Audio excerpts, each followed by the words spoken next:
Hello everyone welcome back again to new video. आजको सेसनमा हामी चाहिँ डिस्कस गर्ने वाइल्ड अन एमएस पावर पोइन्ट होइन। अब एमएस पावर पोइन्ट जुन टुल छ होइन, जुन चाहिँ सफ्टवेयर छ, यो हामी चाहिँ किन सिक्ने, यसबाट हामी चाहिँ के गर्न सक्छौँ, अब यो चाहिँ किन सिक्ने, यसको चाहिँ फाइदाहरू के छ, एभ्रिथिङ चाहिँ आजको यस भिडियोमा हामी चाहिँ कम्बाइन गरेको छौँ। So let's to begin our video. So सबभन्दा फर्स्ट भनेको छ इसेन्सियल फर प्रेजेन्टेसन होइन। लाइक अब यो जुन छैन, लाइक अब चाहिँ तपाईँलाई कुनै कुरालाई प्रेजेन्ट गर्नु छैन भ्युवर्सको अगाडि, त्यो सबैको लागि चाहिँ यो चाहिँ धेरै नै बेस्ट टुल हो होइन। यसमा चाहिँ तपाईँ के गर्न सक्नुहुन्छ। सबभन्दा पहिला हामी जानु युज इन। अब यो चाहिँ कता कता युज हुन्छ त, यो चाहिँ स्कुल भइदियो, कलेज प्रेजेन्टेसनहरू भयो होइन, त्योसम्म चाहिँ युज हुने टुल हो।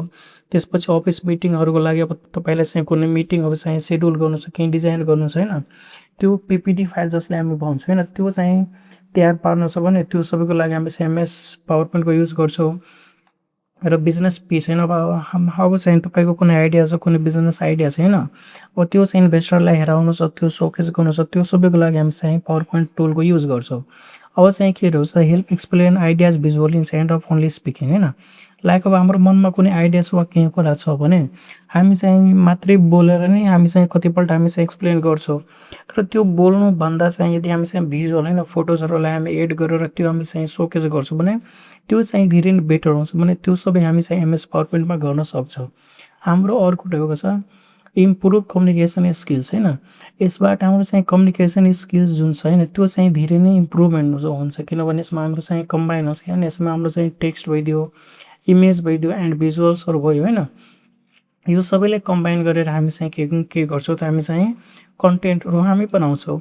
Make your message more clear and engaging होइन। र यसमा चाहिँ तपाईँको जुन मेसेज हुन्छ त्यो चाहिँ झन् क्लियर र धेरै इङ्गेजिङ हुन्छ, किनभने यसमा हाम्रो चाहिँ टेक्स्ट भइदियो, इमेजेस भइदियो होइन, भिजुअल्सहरू भइदियो भने यो सब चाहिँ त्यसमा चाहिँ कम्बाइन हुन्छ।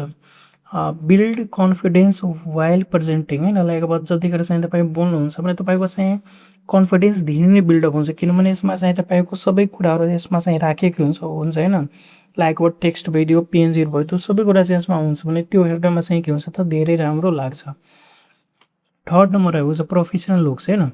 लाइक अब रेडिमेड टेम्प्लेट एन्ड डिजाइन। अब यसमा चाहिँ तपाईँ अब धेरैवटा चाहिँ यस्तो डिजाइन्सहरू पाउन सक्नुहुन्छ जुन कि चाहिँ रेडिमेड छ होइन। यसले चाहिँ तपाईँको जुन लुक छ त्यो चाहिँ धेरै नै प्रोफेसनल फिल हुन्छ। यसमा चाहिँ तपाईँ क्लिन भइदियो होइन, अर्गनाइज स्लाइडहरू चाहिँ तपाईँ क्रिएट गर्न सक्नुहुन्छ। त्यसपछि रहेको छ makes you look more skilled and prepared होइन। यसले गर्दा चाहिँ के फिल गराउँछ कि तपाईँ चाहिँ अब धेरै स्किल्ड हुनुहुन्छ र तपाईँ चाहिँ पुरै प्रिपेयर्ड हुनुहुन्छ। सो यो चाहिँ यदि चाहिँ तपाईँ यसको रेडिमेडहरू युज गर्नुहुन्छ भने तपाईँको चाहिँ डिजाइन धेरै क्लिन र धेरै क्लियर र धेरै राम्रो हेर्नमा लाग्छ। अर्को रहेको छ युजफुल इन जब्स होइन। लाइक अब यो जुन सफ्टवेयर रहेको छ होइन, यो जुन टुल रहेको छ, यो चाहिँ जब्सको लागि धेरै नै युजफुल रहेको छ होइन। रिक्वायर्ड इन यदि चाहिँ तपाईँ टिचिङ गर्नुहुन्छ होइन, कर्पोरेट जब गर्नुहुन्छ वा मार्केटिङ एन्ड सेल्सको जब गर्नुहुन्छ भने यो सबैमा चाहिँ यो टुलको चाहिँ धेरै नै युज छ होइन। यदि चाहिँ तपाईँ यो यस्ता फिल्ड्सहरूमा चाहिँ तपाईँ जब गर्न चाहनुहुन्छ भने तपाईँसँग चाहिँ यो स्किल हुनुपर्छ नि। यदि यो छ भने चाहिँ तपाईँको स्किल धेरै राम्रो जान्छ होइन, तर तपाईँ चाहिँ धेरै चाहिँ तपाईँ स्यालेरी पनि अर्न गर्न सक्नुहुन्छ। अर्को रहेको छ important for reporting and client presentation होइन। यदि चाहिँ तपाईँलाई कुनै कुराको चाहिँ रिपोर्टिङ बनाउनु छ वा क्लाइन्टलाई केही कुरालाई प्रेजेन्ट गर्नु छ होइन, त्यो सबै कामको लागि चाहिँ तपाईँ यो टुल चाहिँ धेरै नै बेस्ट छ होइन। यो टुल चाहिँ तपाईँ युज गर्न सक्नुहुन्छ। अर्को रहेको छ सेभ्स टाइम होइन। यसबाट हाम्रो चाहिँ टाइम चाहिँ धेरै नै सेभ हुन्छ, किनभने यसमा हामी चाहिँ प्रिएड डिजाइन्स लेआउटहरू पाउँछौँ। यसमा हाम्रो चाहिँ हामी चाहिँ यस्तो लेआउटहरू यस्तो डिजाइन्सहरू हुन्छ जुन कि चाहिँ अलरेडी डिजाइन छ होइन। त्यो सबैलाई हामी चाहिँ युज गरेर गर्छौँ भने त्यो चाहिँ के हुन्छ, त्यो धेरै बेटर बन्छ होइन। अर्को रहेको छ इजी एडिटिङ एन्ड फर्मेटिङ होइन। यसबाट हामी चाहिँ इजी एडिटिङ गर्न सक्छौँ र हामी चाहिँ फर्मेटिङहरू होइन, यदि केही कुरालाई चेन्ज गर्नु छ, डिजाइनहरू छ, यताउति छ, त्यो सबै हामी चाहिँ गर्न सक्छौँ। क्विकली क्रिएट एट्र्याक्टिभ स्लाइड्स होइन। यसबाट हामी चाहिँ एट्र्याक्टिभ स्लाइड्सहरू हामी चाहिँ क्विकली क्रिएट गर्न सक्छौँ, किनभने यसमा हामी चाहिँ रेडिमेडहरू टुल्सहरू युज गर्छौँ। अहिलेको टाइममा चाहिँ एआईले चाहिँ हाम्रो वर्कलाई चाहिँ धेरै नै इजी बनाइदिएको छ होइन। त्यो सब गरेर हाम्रो चाहिँ टाइम पनि धेरै नै सेभ हुन्छ। त्यसपछि रहेको छ सपोर्ट्स मल्टिमिडिया होइन। अब यो जुन टुल रहेको छ यसमा चाहिँ मल्टिमिडियाको सपोर्ट छ होइन।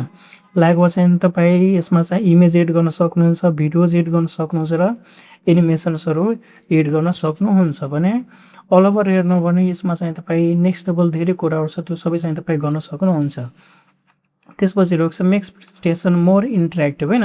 यसबाट चाहिँ तपाईँ जुन फाइल्सहरू बनाउनुहुन्छ त्यो चाहिँ धेरै नै एट्र्याक्टिभ बन्छ, किनभने यसमा चाहिँ इमेज छ, भिडियो छ, एनिमेसन्सहरू छ भने त्यो सब हेर्नमा पनि एकदम एट्र्याक्टिभ लाग्छ।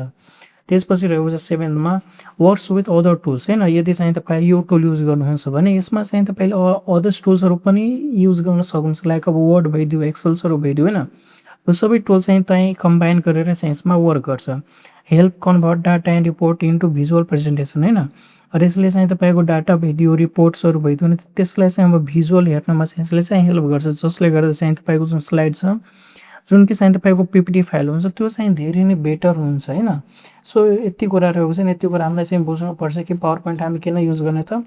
सबभन्दा पहिला यो चाहिँ यदि चाहिँ तपाईँले कुनै कुरालाई प्रेजेन्ट गर्नु छ भने त्यसको लागि चाहिँ धेरै नै धेरै नै इम्पोर्टेन्ट भइदियो। त्यसपछि चाहिँ तपाईँको कम्युनिकेसन स्किल इम्प्रुभमेन्ट हुन्छ यसबाट होइन। लाइक अब चाहिँ तपाईँको जुन स्लाइड छ त्यसमा इमेजेसहरू, भिजुअल्सहरू होइन, टेक्स्टहरू सबै कुरा हुन्छ। यसबाट चाहिँ तपाईँ प्रोफेसनल डिजाइन्सहरू क्रिएट गर्न सक्नुहुन्छ। र यो चाहिँ जबको लागि पनि धेरै नै बेस्ट हो होइन। यसलेबाट चाहिँ तपाईँको टाइम पनि धेरै सेभ हुन्छ र यसमा चाहिँ तपाईँ मल्टिमिडियाको सपोर्ट पनि पाउनुहुन्छ होइन। र यसबाट चाहिँ तपाईँ वर्ड भइदियो, एक्सेल्स भइदियो सबैमा चाहिँ कोल्याब गरेर चाहिँ वर्क गर्न सक्नुहुन्छ। यदि चाहिँ तपाईँले उसको चाहिँ फुल कोर्स चाहियो भने अहिले नै चाहिँ स्किल दरबारको नम्बरमा चाहिँ म्यासेज गर्नुहोला र तपाईँले चाहिँ यो फुल कोर्स चाहिँ इन्जोय गर्न सक्नुहुन्छ। हस् त, धन्यवाद।